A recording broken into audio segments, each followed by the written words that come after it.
How do you defeat an enemy whose riches buy unlimited power? How do you defeat an enemy who is a master of disguise? How do you defeat an enemy you cannot find? Anakin Skywalker and Obi-Wan Kenobi are facing a very real threat from a very elusive adversary who is as cunning as he is evil. He will stop at nothing to draw others to the dark side and undermine the Republic. If the Jedi do not stop him, it will mean danger for the whole galaxy.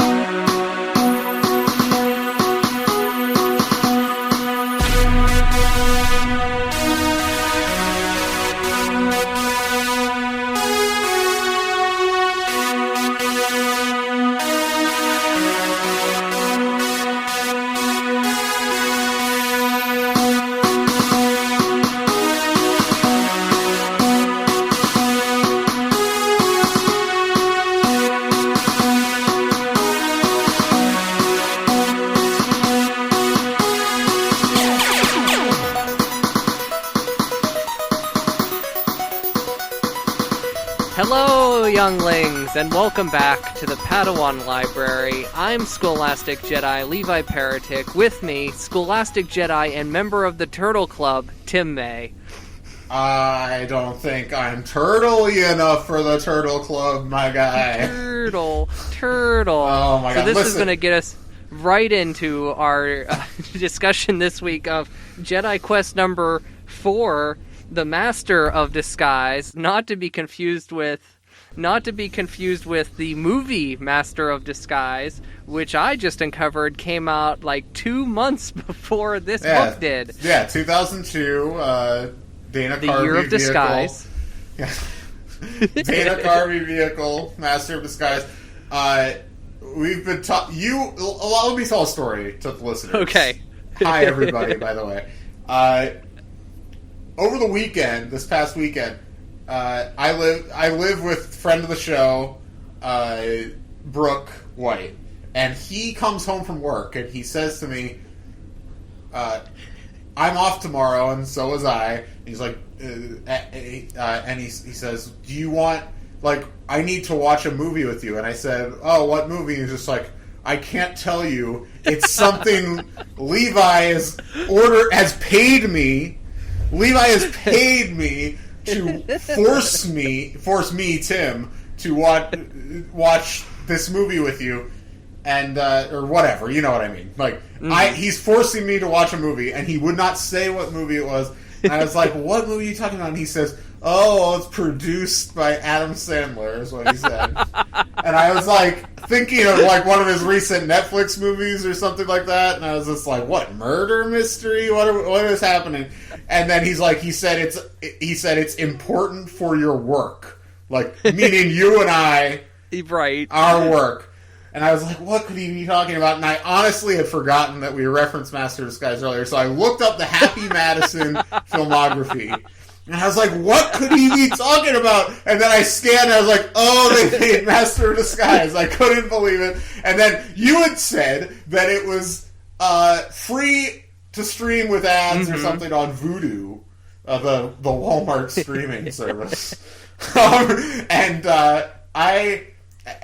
so I was like, okay, well, if it's free, I guess. And apparently, I read the Roger Ebert review. I went back and read that. It's apparently 65 minutes long with 15 minutes of credits. Like, that. I had no clue. Which is so funny. Short. So I was, like, really excited. I was like, actually, this might be a funny thing to do. And then we looked on Vudu, and it was December 1st, so maybe it had expired or something. But we had to rent it, and then we call you, and you're like, well, you can keep the $4 as a Christmas present to Brooke. Incredible Christmas present. Well, let me explain that. So, I've been planning to get you this movie for a long time, and Brooke, our friend Brooke, works at a movie video game resale shop. I have a list of Christmas gifts, potential gifts. Master of Disguise, number 1 on my list, because there was number 1 way back. You tried to make like a Turtle Club reference, And then I was like, was that a Master of Disguise reference? And I asked you about it later, and you're like, yeah, I never saw that movie. So I immediately wrote it down. I was like, Tim has to see Master of Disguise. So I text Brooke, I say, how much is it? And he goes, well, it's like, what did he say? It's like, it's $5. It's $5.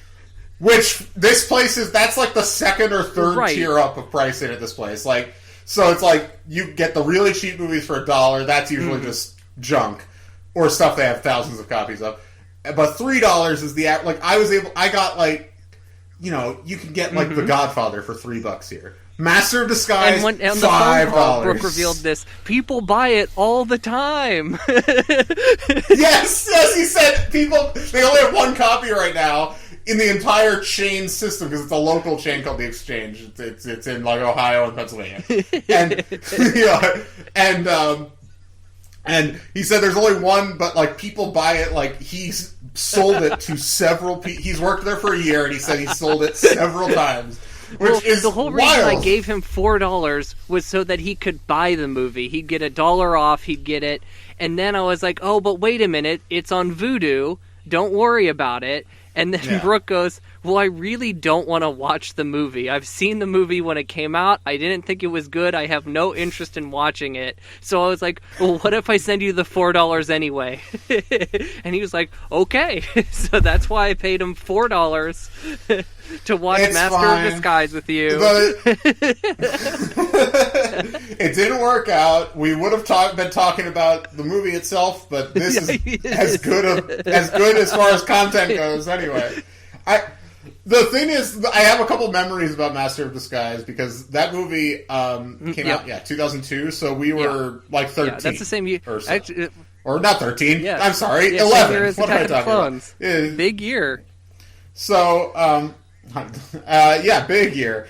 Anyway, I watched. That was back when I still watched so much TV. I would just have it on. Like, and I know there's still people that do this, but like, I would watch essentially the entire during the summers. I would just put on.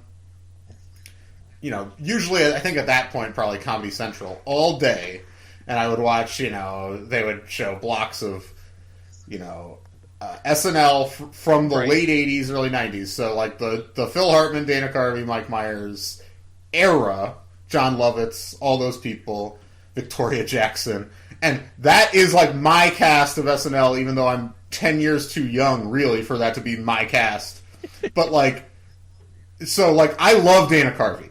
And they advertised this fucking movie, Master of Disguise, in every commercial break on Comedy Central, and if you flip to like any other channel, basically, I watched lots of like VH1 Classic back then too. I am an old man, but like you know, I was like, I need to see the behind the music on the Black Crows, those Robinson boys. Anyway.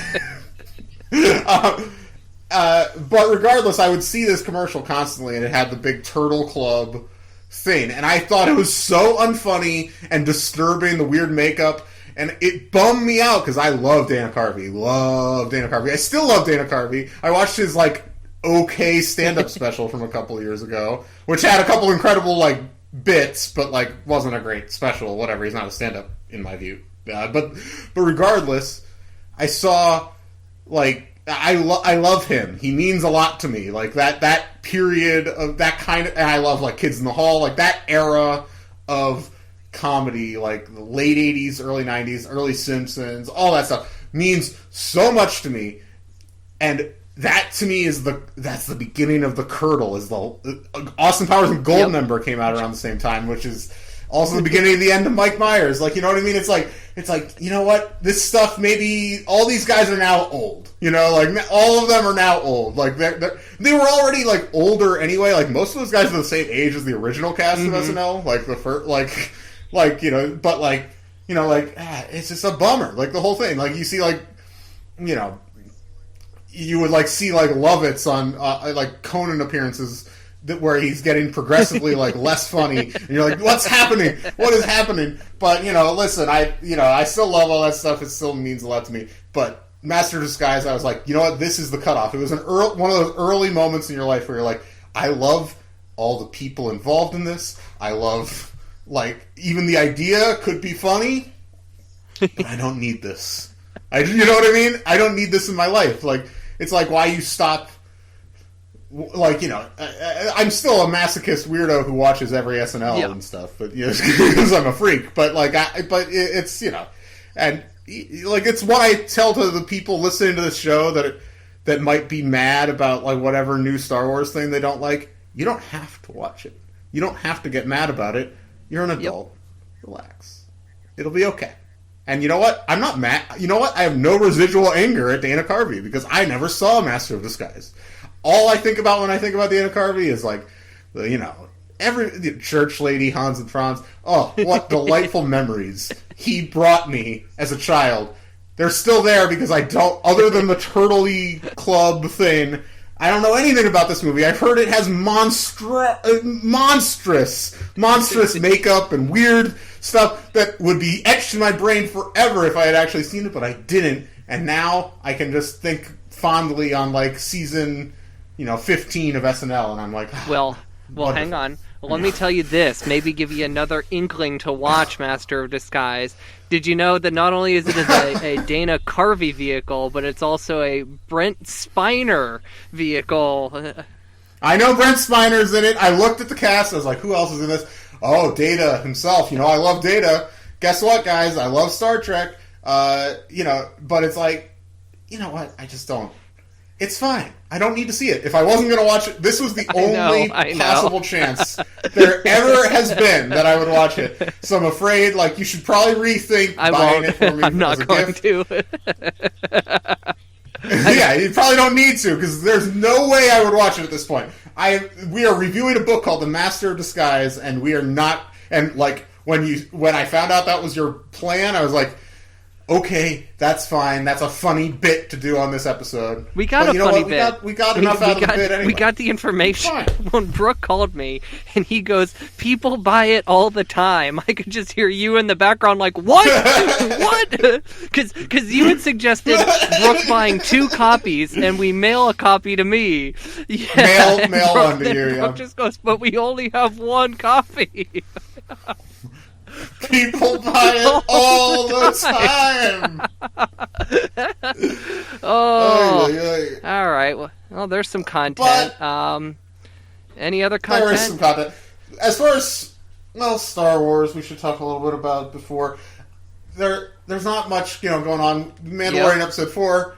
I loved it. Had a great time. We'll talk in depth. Someday about the full season, so I don't want to don't want to recap. It was a great Clone Wars episode. Bryce Dallas Howard, thumbs up. Killing it. Rise of the Resistance. Is that what the ride's called? Batu News. It's out. I saw. It's opening. What is her name? Carly Wise. Yeah, she's written it. She said she's wrote it 4 times, and it's the future of rides. She said it's unbelievable. Well, isn't it like a half hour 40 minutes long somewhere in there? It is wild. It is positively wild. Yeah. Wow. Listen.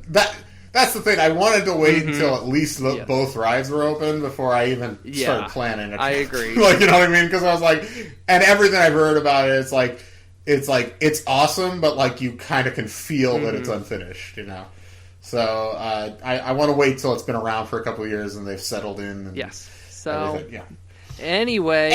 anyway.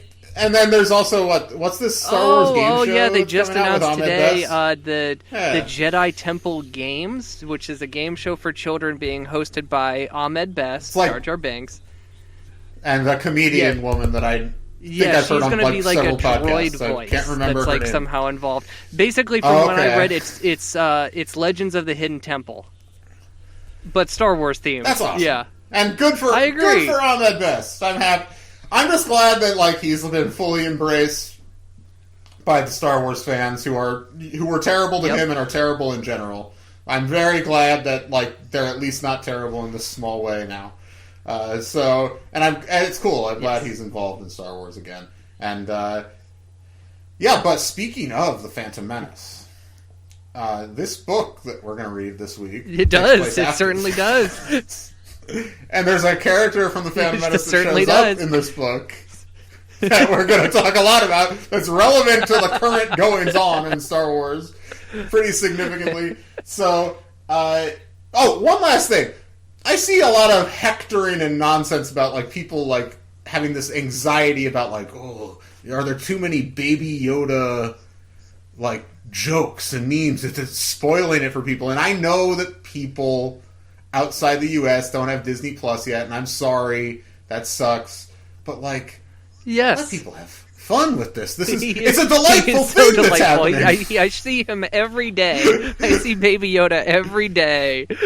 I know. I you know what I see him? I see him when I close my eyes at night. You know what I see him? I see him when I open them in the morning. You know what I see them? I see them on my way to school. I see them as the sun rises, and I see them as the sun sets.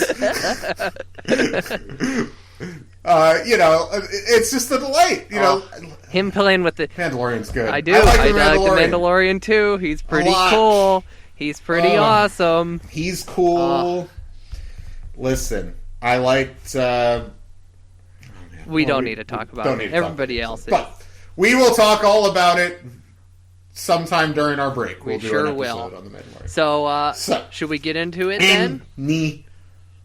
Yeah, let's get into it. When we come back, we're going to talk to Master of Disguise, Jedi Quest. Yay! May I help you? Are you a member of the Turtle Club? Well, not exactly. Not exactly, but am I not turtly enough for the Turtle Club? Is he okay? He's fine. He's fine, Turtle. Turtle. Welcome back to Padawan Library. I'm Tim May here, as always, with Levi Paratic. How's it going? Honk. Honk. Honky honk. Honk. All right, well, the book this week is The Master of Disguise, as we have made quite clear. And I'm going to be your master of disguise. Oh, boy. To be your master of disguise. Oh, boy, I don't need more references in my head. I want to keep my Dana Carvey memories pure. Did we mention that the Turtle Club scene was filmed on September 11th? No! I swear. Is it really? Yeah, that's like, so they were in the middle of filming the Turtle Club scene when they got word that there was the attack. Dana Carvey was apparently in the full turtle makeup, and like they had like a moment. That was at 8 in the morning. And they had to they had a moment of silence, and then they had to go back and they just kept filming. But I swear, every year for whatever reason on September 11th, that fact shows up somewhere on my Facebook. Oh my God! I think John posted it on my Facebook. That is absolutely wild. Oh my Lord! Imagine being on that set. Listen, I was in school and they sent us home, right? Right. And I didn't actually fully know what was happening until I got home, so around 10 a.m. So that was about an hour and a half after it happened. And first of all, it's 8 in the morning, so if they shot it on the West Coast, that means it was 5 in the morning. And they were already shooting, which is wild. I mean, they might not have shot it on the West Coast, I guess, but right. You got to look up where it was shot at some point.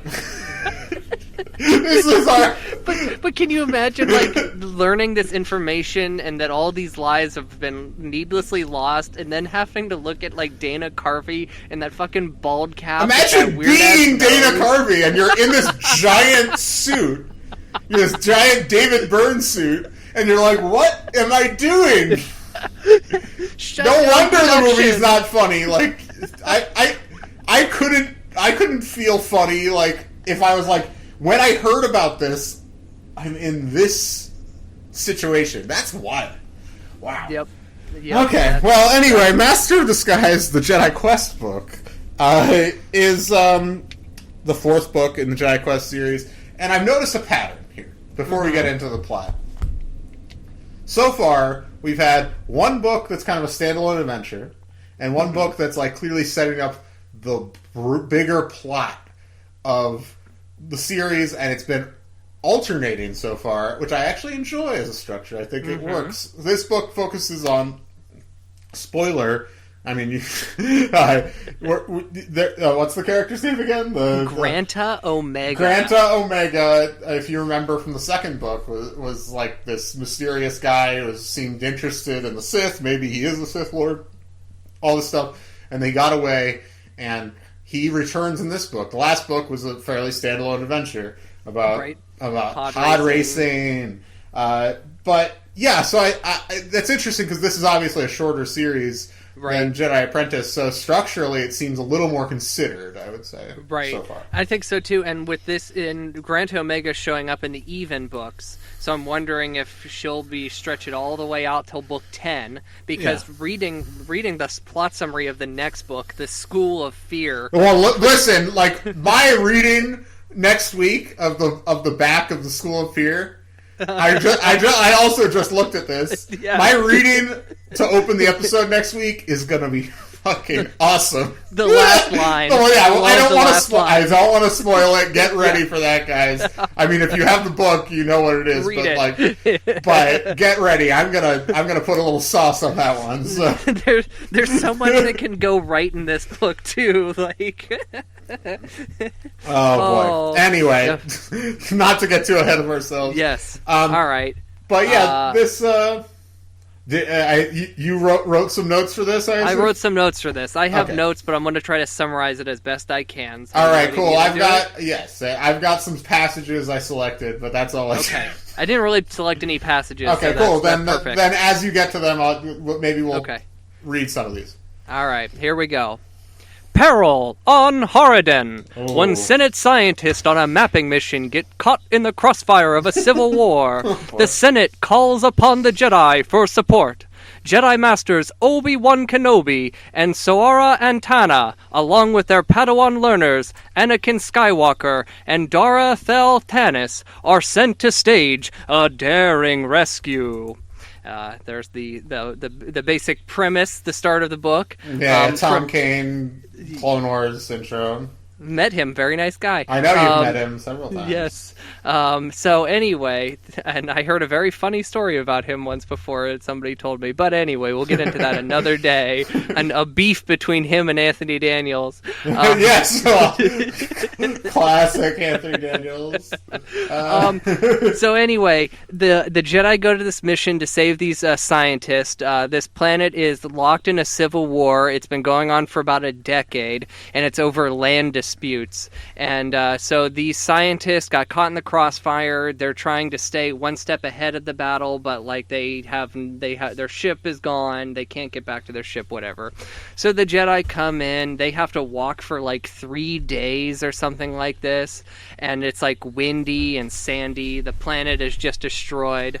On page 2, there's some sand hate here. This is Anakin. He could take the cold and the danger and the empty stomach, but he had grown up on the Outer Rim planet Tatooine, and he hated the sand. He hated swallowing it. He hated tasting it. He hated how it found its way into every opening, every gap in his tunic and leggings. He hated how a stray speck always managed to lodge in his eye. Wow. So they find the scientist. Jude's really building up to that moment. She really is. In Attack of the Clones. She's referenced it several times. She clearly was like, that's the moment people are going to remember, for good or bad. She knew. She knew. So they find the scientist, and then they're trying to get back to their ship. When they're caught in this battle, they get attacked by the group of some army, and they surround the Jedi. And while that's happening, they're trying to fend off blaster bolts, and Anakin sees a surprise attack coming towards Dara, and he leaps in front of it. And when he leaps in front of it, she was also leaping too, so they collide, and then she ends up getting shot in the leg. And because she's shot in the leg, she ends up passing out, and they're like, well, she shouldn't pass out over that, so perhaps it's tainted. So they seek refuge in a little village. Obi and Soara, they run off to try to basically create a distraction that they could get out of this village. And during this time, one of the scientists has a little powwow with Anakin. His name is... Tick Verdon. Tick Verdon, I yes. actually wanted to read a bit of this, but before we do, I have to point out that I looked it up. Master of Disguise was shot in Los Angeles, California. So if the 9/11, it would have been it would have been like between 5:15 and 5:45 or something like that. So that's weird. They were shooting at that time in general. It doesn't make sense that Carvey would. You think he was in makeup? Carvey must have been getting into makeup at the time. Like, I feel like that must have been what it is. Yeah, because otherwise, why? Like, I don't think they'd already be shooting because that's I think that would be weird union stuff probably. But well, they apparently shot that day. That's what the IMDb. Well, I don't mean the 9/11 thing makes it weird on union level, but that early in the morning, right. Like obviously, like they have to make concessions about getting people ready with makeup and stuff. But shooting usually starts, I think, around 7 in most Hollywood productions. But I might be wrong. I don't know anything about anything really. SGA or anything like that. SGA, SAG. You're talking about Screen Actors Guild. SAG. Oh yeah, you're right. That's fine. Anyway, so I wanted to read a little bit here. This is on page 32. This is the Tick Verdon guy, the scientist, talking to Anakin. Let's see. He felt a presence by his shoulder. The scientist Tick Verdon looked down at Dara. It is hard to see a friend this way, I know. Yes, Anakin said. He did not want to discuss his feelings with this stranger. Yesterday, I would have said the Jedi are used to pain and suffering, and thus can bear it better than we do, Tick Verdon continued. Today, I find I would be wrong. You seem to feel it more. Not more, Anakin said. It's just that we put ourselves in the way of danger. It is our path. We see one another's strength. We see one another at our best. So we know exactly how much we lose when one of us goes down, and we feel, if only we could have been the one to fall. He felt Tick Verdon's eyes on him. I saw that you wanted to go with your master and Soara Antana. Antana? If you wish to follow them, I will take responsibility for Dara. Sorry, that's gross. If you want to wish to follow them, I will take responsibility for Dara and the rest of us. The others are tired. I am still strong. Anakin was impressed. No wonder Tick Verdon had been the group's scout. He had great courage. Anakin shook his head. I can't go, but thank you. He turned away again and sat next to Dara. He didn't want to be rude, but he wasn't in the mood to talk. But Tick Verdon didn't get the hint. He sat down too. The Force, he said. You have to see how it would be intriguing to a scientist. Something that cannot be seen, cannot be measured, and it can only be felt by a select few. Here I am with someone who can feel it and use it. I saw it happen just a short while ago. Can you explain how it works to me? Can you tell me anything at all? He added hastily, or is it forbidden to speak of it? It is not forbidden, Anakin said, but it is not done. Tick wrapped his arms around his knees. I see. Now Anakin was afraid he'd been rude. It is hard to talk about it. It is something I can feel around me, something I can gather and tap into like a deep well. It sustains me and frustrates me. Frustrates you? Tick's dark eyes were alive, curious. Anakin leaned back against the cold stone wall. He felt very tired. Sometimes it is so vast.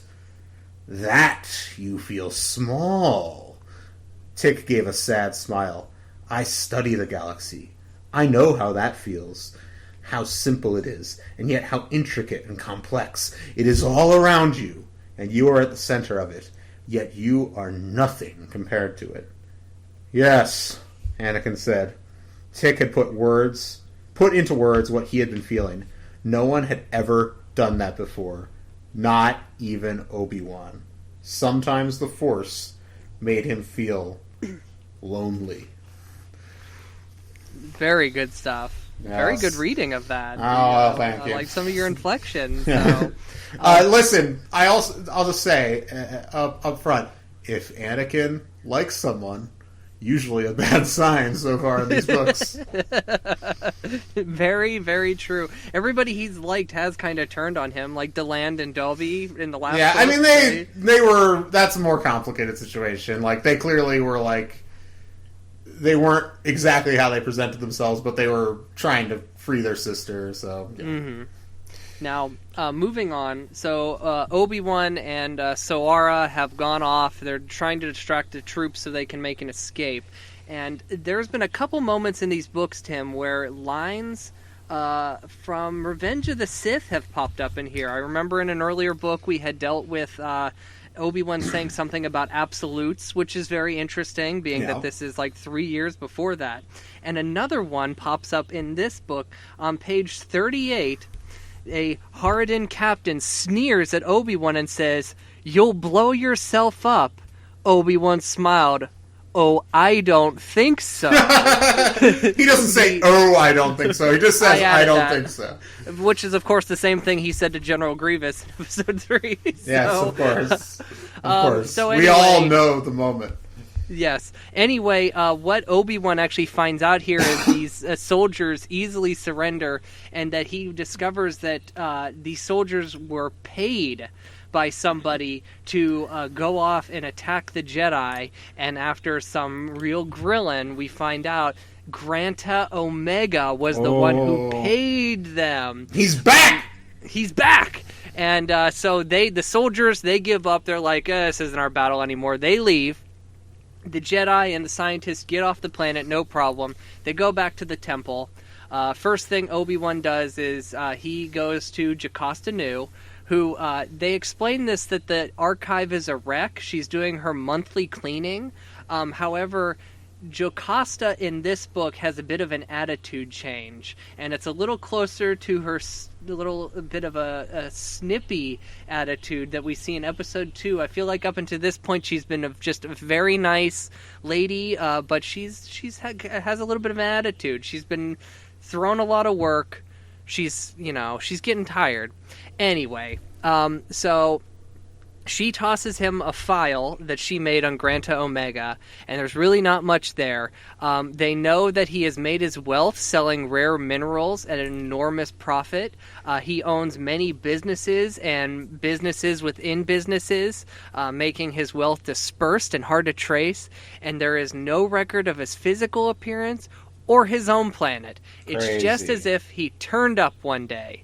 So Obi-Wan, he says, "Hey, if you search anything else, anything turns up, let me know."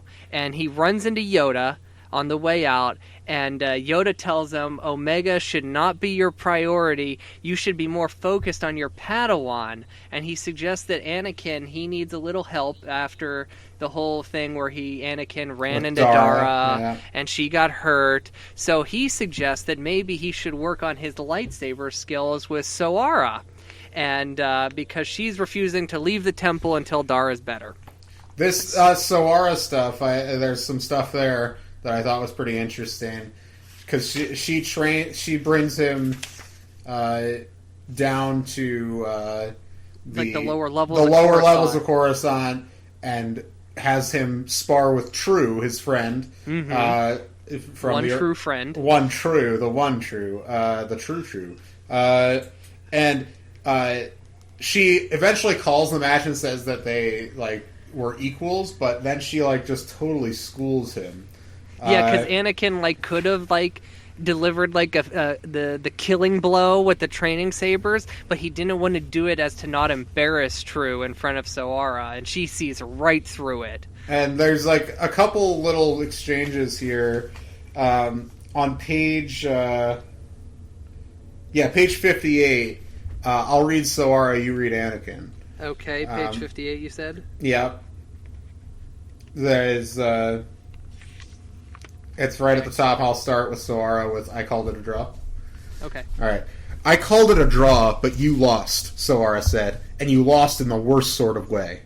Anakin looked at her with new attention, surprised. What? If you want to become great, you must fight without emotion, Soara said. You obviously have not learned this. You must fight without anger, without fear, without rage, without ego. Without ego? But... No buts! Listen, on Haridin... Haridin? Yeah. Like that. On Haridin, you made the same mistake because you know Dara. You rushed in to protect her. Today, you protected True. You think you are doing this as a mark of friendship, but you're really doing it to boost your own ego. My own ego? Anakin said, astonished. Sara crossed her arms. You know, Anakin, things will go a lot faster if you don't repeat everything I say. Yes, your own ego. You think you're a better fighter than your friends. You think you're faster. You think you need to go easy on them. Let me tell you something. You're not better. As a matter of fact, you're a good deal worse. The words stung. Anakin felt his face grow hot. The evening wind was cool and drying his sweat. Soara whirled and kicked backward at his hand. He did not even feel the blow, but his lightsaber was suddenly shooting out of his hand and clattering to the stone pavement. And another thing, she said, never let down your guard. Hard. She schools him. She just schools him. He takes him to school. There's a preview for next week.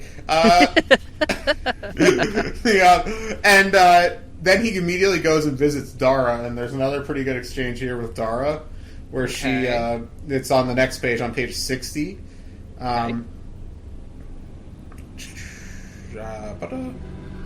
She's talking about her master, Soara. Dara is, and she says, if you listen, she'll push you hard, and then she'll tell you something strange, something you don't want to understand. That's what she wants. The more tired you are, the emptier you are. That's when she really starts to work. So, like, Soara is a pretty interesting character, because we've seen in these books, the masters we focused on, she's fairly different, I think, from the masters that have been main characters in these books. Would you agree? Yeah, I agree. Yeah, I think she's like she's much more like confrontational, but not in like a Mace Windu sort of confrontational, but like just like she's much more like points out like the core root of the flaws in her students, which like Obi-Wan is maybe not quite really ready to be a master, so he's not really ready for that kind of thing, and Qui-Gon would evade that. Like he would kind of like try to let Obi-Wan find that for himself.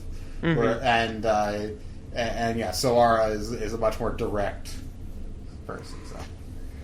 Yeah, and one of the things Anakin, he makes a promise to Dara, because whenever she got injured, she dropped her lightsaber, she lost it, and he tries to promise her to get the lightsaber back for her, and she's like, no, don't promise that to me, that's your ego. Your ego is the one who wants to get the lightsaber right, that back. was the other thing, yeah. Yep, and Anakin, he leaves, well, she's like, oh, I'm tired, I'm gonna fall asleep. Will you stay with me till I'm asleep? And like Anakin like actually kind of cozies up next to her in the bed until she falls asleep. And then Anakin makes a promise to himself. He swears to himself he'll get the lightsaber back. It's not his ego. It's a promise. Oh. So he's trying to tell himself it's not his ego. But he's telling on himself is what he's actually doing. So we go back to the with Jocasta, and she has learned a new bit of business.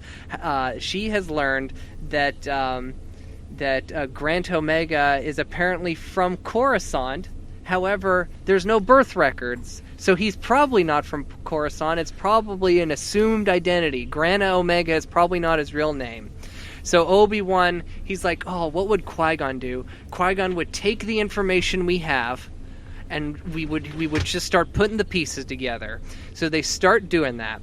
And so Jocasta's like, well, first off, you know, if he was on Haradin, why was he there? And Obi-Wan's, maybe he wasn't tracking the Jedi there. He was already there for his business.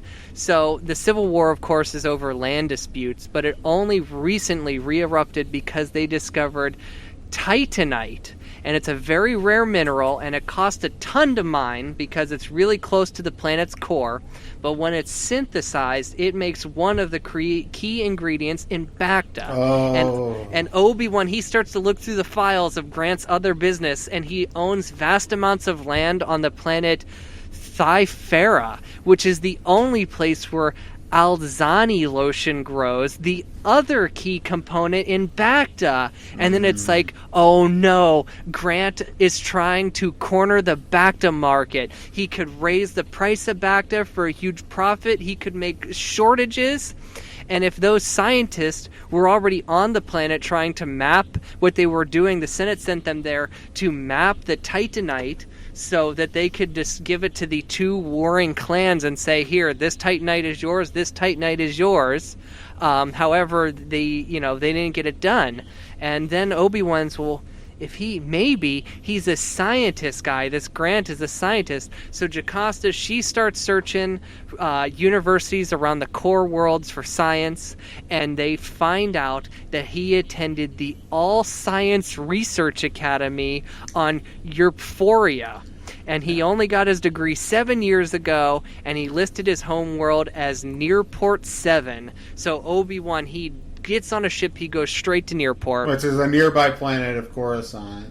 And what's interesting is when he gets to Nearport, it's like super desolate. It's like a slum, basically. It's like super shitty. He most people remember this kid, but they don't like know him at all, really. Like, they don't know anything else about him. But then there's three old dudes who, like, Obi-Wan buddies up with. Like, they're drinking. He buys them drinks, having a great time together. And then they're like, let's show him that kid's childhood home, whatever. And they go check, and he doesn't get anything from the home. It's very bare. It's just like a stove and like a couch, basically, or something.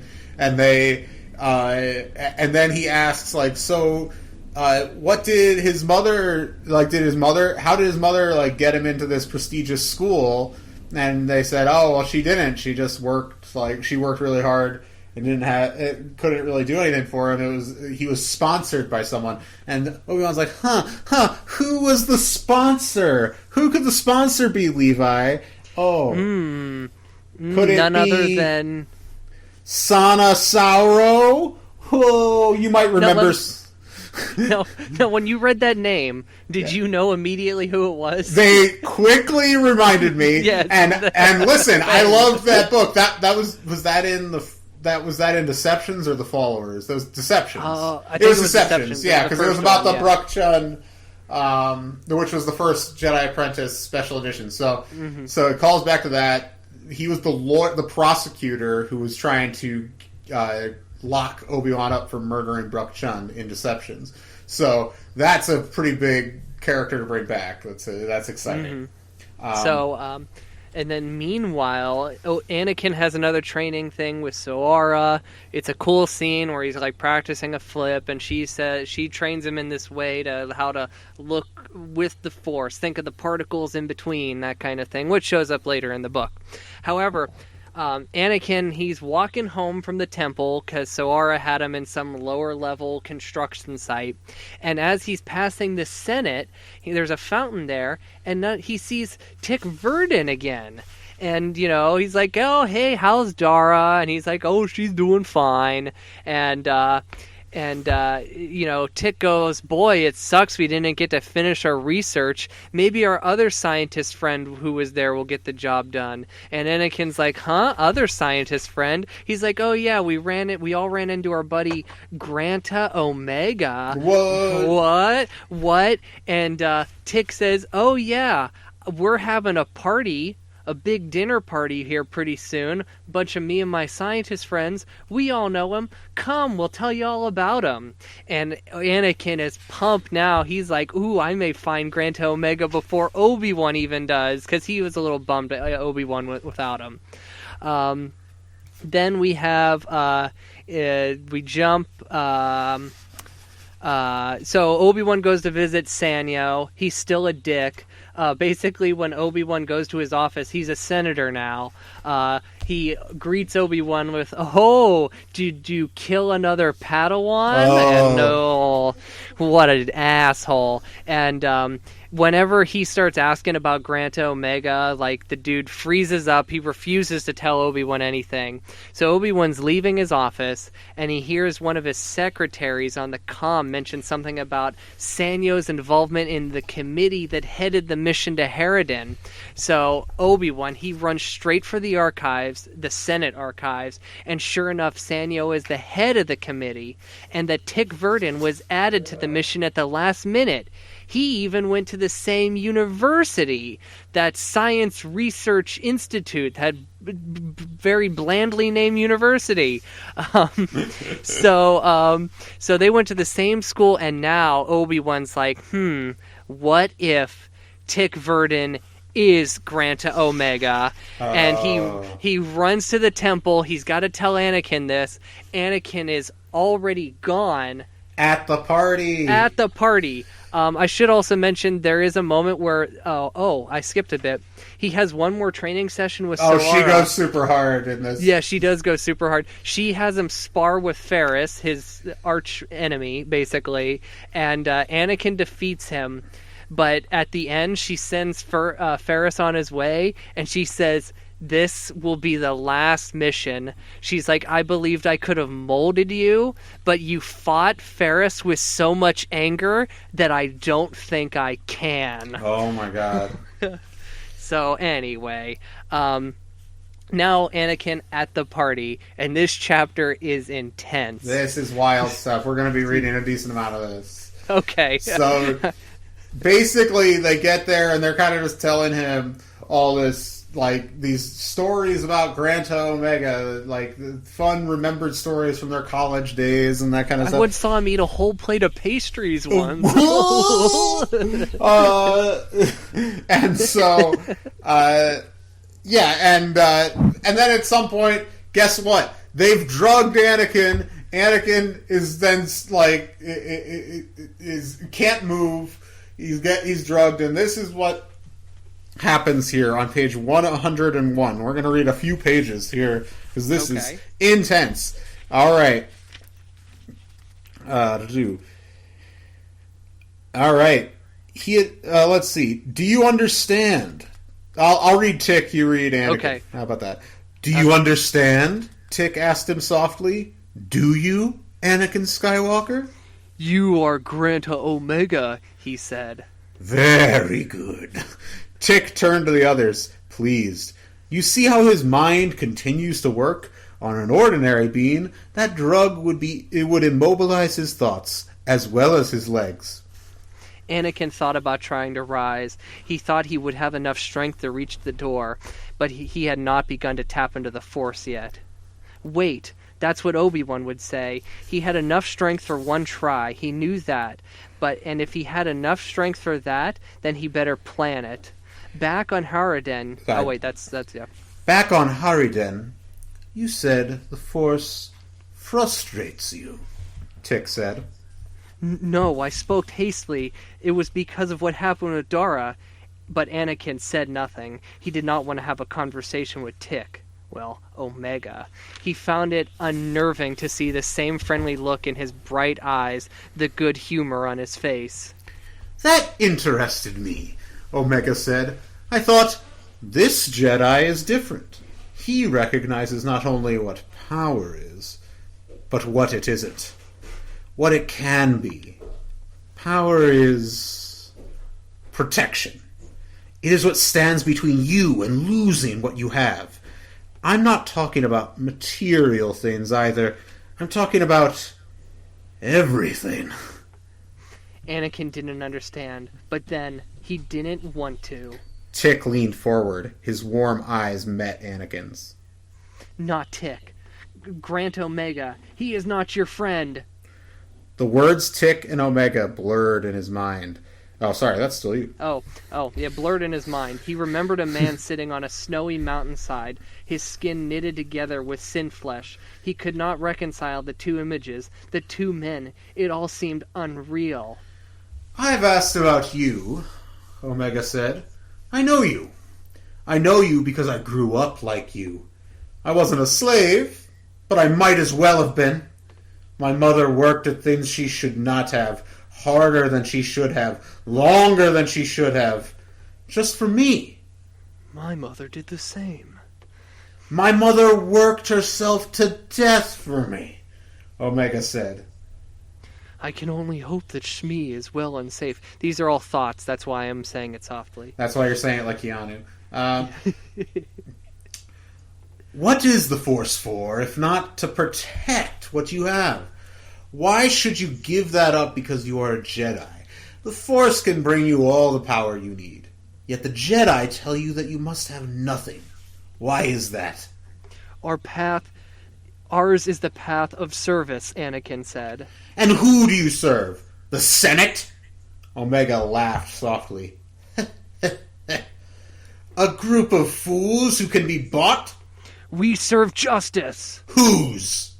Justice does not have a master. Shouldn't it? Omega leaned back again, resting against the pillows. I am just a seeker, as you are. You have been told the Sith belong to the dark side, yet the Jedi know little of the Sith. What you don't know could fill galaxies. Well, you do know one thing, that there is one Sith still alive.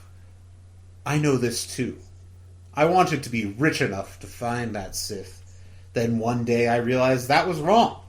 The only way I would find a Sith is if I was rich enough, powerful enough, so that he would find me. I am not rich enough yet, but I will be.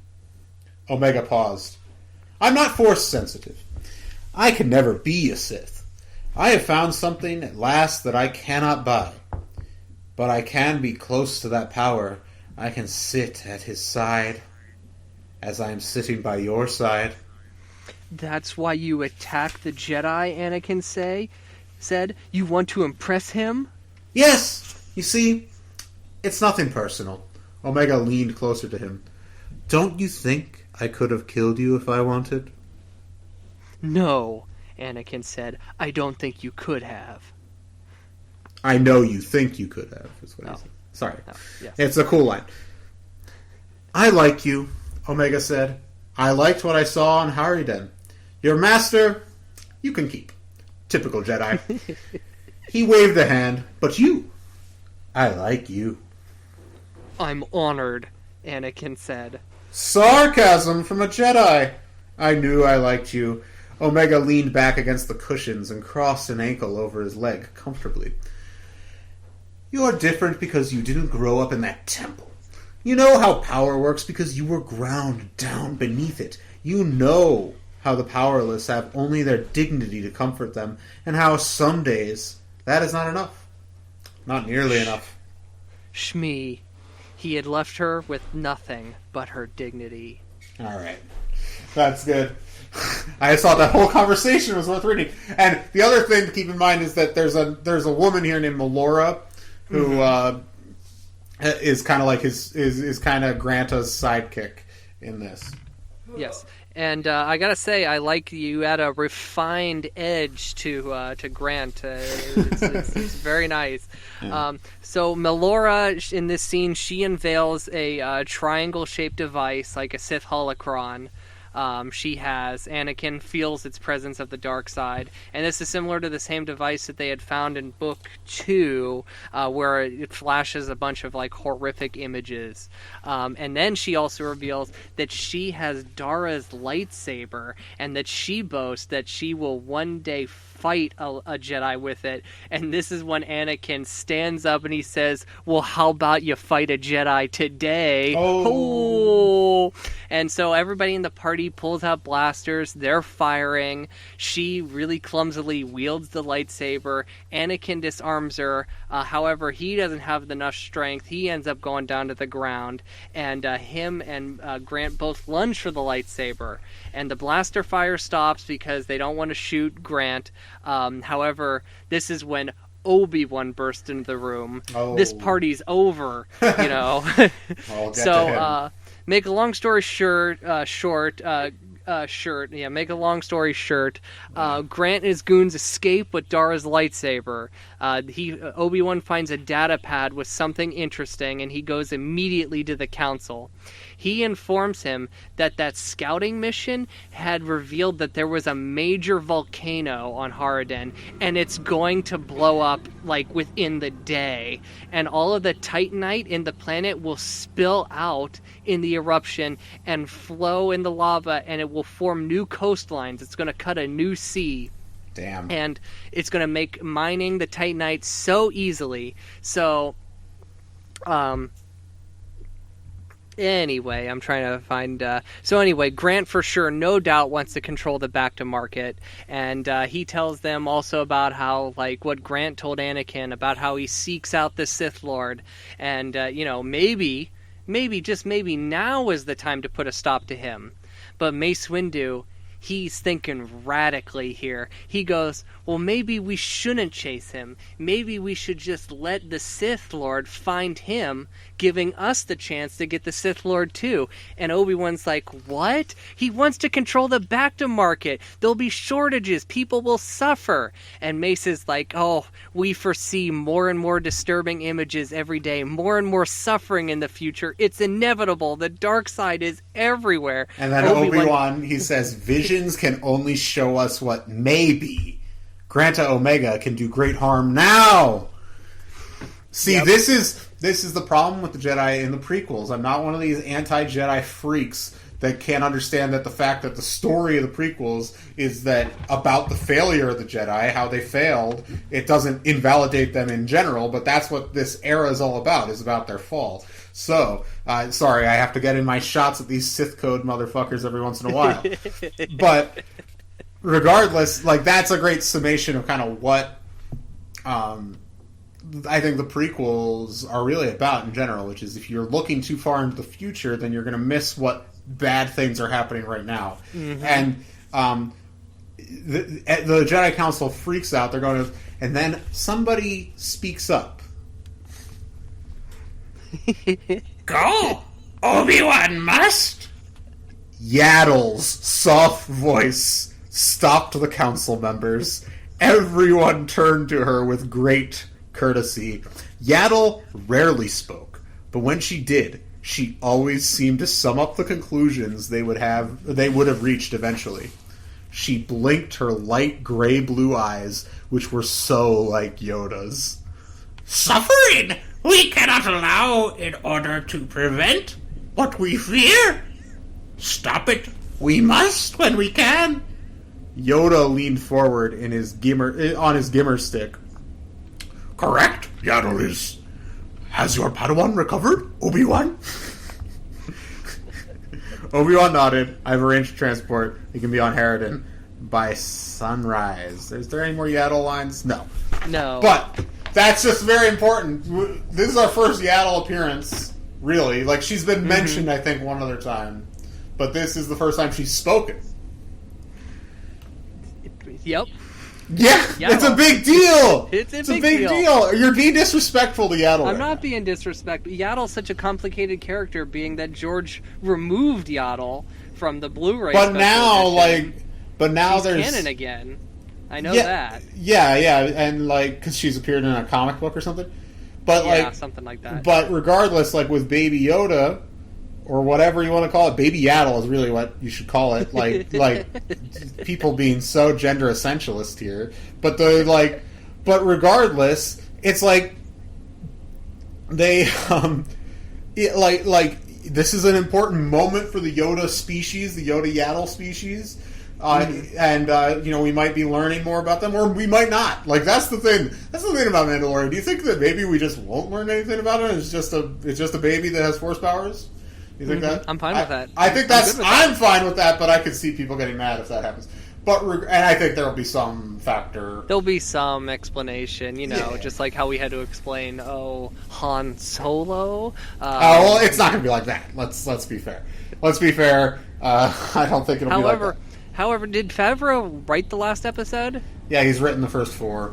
Okay, so now I'm wondering, now there'll be that point where it's like he hasn't written the last 4 episodes. We'll see how it plays out. Well, So, no, hopefully. he wrote all of them except one that he co-wrote with Filoni. Oh, okay. So well, literally I mean, at least that's the credit. There probably were other people that worked on it, but like, he has writing credit on every episode. So, good. yeah. Anyway, sorry for the Mandalorian detour. No, it's fine. Perfect. But, Segue. yeah, the Yaddle stuff. So yeah, let's get into this last bit of the book. Yeah, there's a lot that goes on here. So they have to, Anakin and Obi-Wan have to go back to Haraden. They have, on the way there, Annie and Obi have a little bit of a powwow. And, basically Obi-Wan's like, hey, evil can take many forms, many faces. And Anakin, when he thinks of evil, he only thinks of Darth Maul. And Obi-Wan's like, that's just a mask. You have to look below the mask. And Anakin's still in disbelief that this guy is so charismatic, so cool, so friendly. He can get along with this guy. It's really bothering him. Obi-Wan says something pretty cool here. Like, in this moment, on page 115, Anakin asks, shouldn't the Force have alerted me to the dark side in him? And Obi-Wan says, not necessarily. The Force is not a truth detector. We can rely on it, but we can't expect it to save us. We must save ourselves. We must use our own intuition, our own intelligence. Your feelings about Granta Omega don't have anything to do with the Force. They have everything to do with experience. Meaning I don't have enough? Maybe, Obi-Wan said. Perhaps I wouldn't have picked up on Omega's true character either. But I have seen enough to know that evil can wear a charming face, my young Padawan.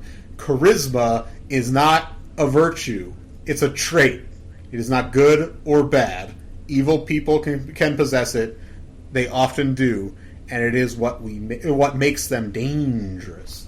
So, very cool. So cool. I love that. I love anything that's like kind of breaking down this myth about the Force, both positive and negative, amongst the Star Wars fan base. That's like, oh well, the Force is to a lot of Star Wars fans. The Force is and they view this either positively or negative. It's a set of superpowers, like, and that's it. And like on the positive side, like people that like that they get mad when like Leia can like fly through space in Last Jedi because that's not in the list of powers or whatever. And then like the people that hate the Jedi and like not just the Sith Lord people, but people that are like, I'm just tired of like all these Jedi and like I hate like the elite of the galaxy or whatever. And like I like that anyone can be a Jedi is the message of Last Jedi, which, by the way, I like that too. But that's always been the message of Star Wars. It's about the breaking down of that order, like the, you know what I mean, and of those barriers. But whatever. I'm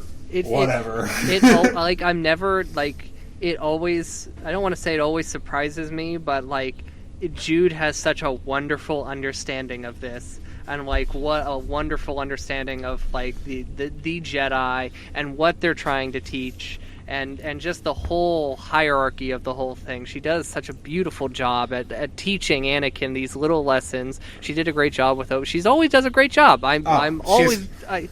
She blows me away all the time. She does. So they get back to Haraden. It's an hour before the volcano is about to explode. They're on swoops. They run into those military guys again, the I don't think so guys. Yeah. And Obi-Wan sees that they have some new weapons, and they're like, oh yeah, we just sold some of our land to Gran Omega for these weapons. And then they're like, well, did Gran Omega tell you what he's going to use it for? And he goes, oh, a fish farm. And he goes, no, it's Titanite. Get your facts right, and then the guy's like, oh, damn it, we were fooled again. And then they were also told that they have to scale this mountain, the volcano that's about to explode, because they're enemies on the other side of it. And he says, Gran Omega's on top of this ridge, you can find him there. And Obi-Wan's like, aren't you guys going to get out of this? Thing's going to blow. You guys are going to be in trouble. And there goes, no, our fight must continue. So they leave to go get Grant. Grant at the top of like this ridge away in safety from the explosion starts shooting missiles at Obi-Wan, not Anakin. He's shooting them at Obi-Wan specifically. He doesn't want to hurt Anakin. And so they break off. They split up. Anakin goes for Grant. He gets the missile launcher away from him. However, Grant and Melora take off on swoops. They chase after them. There's the giant tidal wave coming that's this tall as a Coruscant skyscraper. It's coming because the volcano blew. And they're it's like surfing almost. They're like in that curve, that peak of the wave kind of thing. Yeah. And Grant, they're right below Grant, and Grant throws Melora off the swoop, and so Obi-Wan and Anakin catch her, but then they have no choice. They have to fly through the wave, which they do. It's cool. And Melora, she says, okay, he tried to kill me, kind of thing. I know where he's going. I'll tell you where he's going. And Obi-Wan goes, well, I already know where he's going. So they leave Melora there under the Harridan authorities, waiting for the Senate to go pick her up. And Obi-Wan and Anakin, they go back to Nearport, back to his house, because Obi-Wan, when he was there, the house seemed big, but the inside looked small. Something's afoot there. So they go in. Sure enough, the house is cleaned out, and Obi-Wan finds a hollow wall. He cuts a hole in it. It's like an office. Computers, spreadsheets everywhere. They get on, there's a whole bunch of coded data all about the businesses. They can see that Grant Omega has his own fleet of ships on an outer rim planet, but the planet's name is coded, they don't know it, and then all of a sudden the information starts to disappear. It's fading away. It's wiping itself. Boom, everything's gone. And on the last bit here, Obi-Wan is very worried. Obi-Wan watched the emotion flit over his Padawan's face. Confusion was there, and wonderment. Granta Omega had touched something in Anakin that Obi-Wan could only guess at. Perhaps it was when their similar origins. Perhaps it was their similar origins, the desolation of places they had known as children. Perhaps it was the way they had left their past behind. Perhaps it was simply that, for the first time, Anakin had seen evil coupled with charisma and was struggling to understand it. He wasn't sure what it was, but it worried him. Yes, the Jedi had a very dangerous enemy. It wasn't Omega's cleverness that concerned Obi-Wan. It wasn't his desire to impress a Sith Lord that he had never met. It was the strange pull he had for his Padawan. Granta Omega might turn out to be the most dangerous enemy they would ever have to face. Boom! So, this is a great kind of like... I think Jude's done a great job of finding the people... Like, I joked about if Anakin likes this person, you know they're a bad person. But it's good because, like, Anakin's attraction to these kinds of people is important in terms of his overall arc. It's like he's obviously attracted to charismatic, potentially evil people that, clearly we all know about Sheev, but like, and I think having some previews of that stuff, and I'm curious if this guy's ever going to meet Sheev. Do you think Granta? It's hard to say. Yeah, it's very hard to say. It'd be interesting if at the end of the book, where they I assume they capture him or whatever, like they bring him to the Senate and like he has gets a chance to meet Sheev. But it'd be interesting to see what exactly happens here. So, I mean, I like that basically Jude has created a villain that can kind of mirror Anakin a little bit, and that gives that attraction to Anakin. So he seems like, from what we get here, he's a very well-formed villain that we're going to get to see later on in the series. He also, his interest as a scientist in the Force reminds me of a villain from Jedi Apprentice, Jenna Zan Arbor. Correct. And I just think it's interesting. There's some echoes of that here. Who also didn't feel like nearly as formed of a villain as Granta Omega does. No, I think Granta Omega is a really compelling villain. I'm excited for the future of that. The next book seems to be a kind of standalone. It seems to be following that pattern we laid out earlier.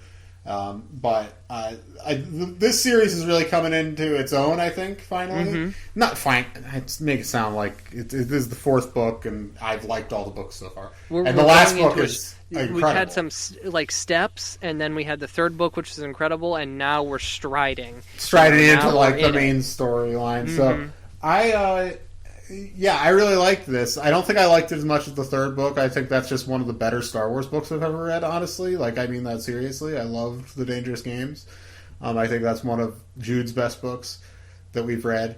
But this one really got me excited about the future of the series. I think the tick Verdant to Granta Omega thing was incredibly predictable, partially because of what I pointed out. I think that could have been handled a little more deftly, but I have some minor quibbles with it just as a book. But I think it sets up the arc of the series, really, or at least the first half of the series. I don't know, maybe it ends really very compellingly, and so I'm going pretty hard on this. I'm going to go at 9 midi-chlorians for this book. I pretty much totally agree with you. I mean, Grand Omega and Tick. I mean, whenever Anakin starts talking to somebody, you do have to kind of wonder, about this person. He should befriend a non-Jedi character who's just 100% good. At some point, I think he definitely should. That would be nice. That would be very. Soara, good by the way, I wanted to shout out Soara. I really like her a lot. Yeah, good character. I mean, I don't have much to complain about this book either. I mean, I thought the structure of the book was a little strange about how we went to this planet and then we went back to Coruscant. I felt like we kind of don't want to say muddled there. We just kind of meandered there, and then at the end we went back to the planet, and it was very that last bit where they do all the big action thing is within the last not even 20 pages of the book, so it wraps up really fast. I think it's a wobbly book on a structural level, but I think the character stuff's really strong. And the plot stuff it's setting up for the future is really interesting. So on that, I'm going to give this book a 10, Tim. 10 midi-chlorians with a flavor of Yaddle, a little bit of that green Yaddle in there. Yaddle, of course. Mix in a little Yaddle, this is like the Cold Stone Creamery of midi-chlorians. Throw We need a little Yaddle in there. Hey, Claudia Gray, write a Yaddle book. You know you want to.